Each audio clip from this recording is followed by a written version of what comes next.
It was Thanksgiving Day, November 26, 2009, in the quiet town of Jupiter, Florida. The Merhige family was gathered, just like countless other families across the country. The scene was filled with warmth, laughter, and the familiar sights and sounds of a holiday feast. But as the evening wore on, this picture-perfect family gathering was about to descend into an unimaginable nightmare. By midnight, 4 members of the family would be dead, and the holiday would forever be stained by blood and betrayal. The architect of this horror was one of their own, 35-year-old Michael Merhige. He had sat with his family through the entire dinner, quietly observing, participating just enough to not raise alarm. For 3 long hours, he waited.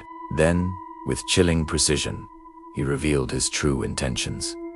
He opened fire on his own family. His targets were his twin sisters, Carla and Lisa, his 76-year-old aunt, Raymond, and his sweet, innocent 6-year-old cousin, Michaela. All of them were killed in this sudden, violent outburst. Tragically, his sister Lisa was pregnant at the time. Her husband was also shot, but miraculously survived, though he would spend the next several months fighting for his life in a coma. The festive family home was transformed into a scene of absolute devastation in a matter of moments. What could possibly drive someone to commit such a monstrous act against their own flesh and blood? It turned out Paul had a long and troubled history of mental illness. His family was aware of his struggles. They even feared him.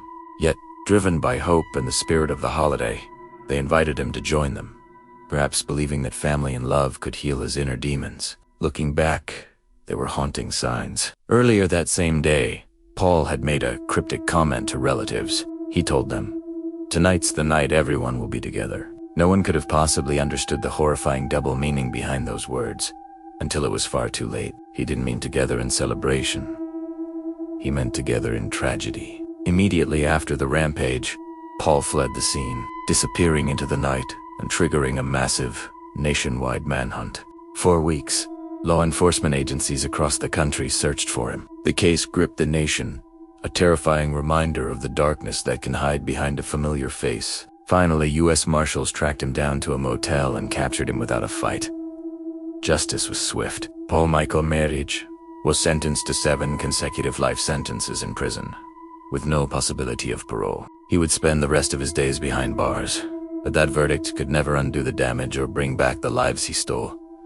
Some holidays bring joy and create beautiful memories. Others, like this one, bring a grief so profound it echoes through generations. And some, they bring a horror that never, ever leaves the table.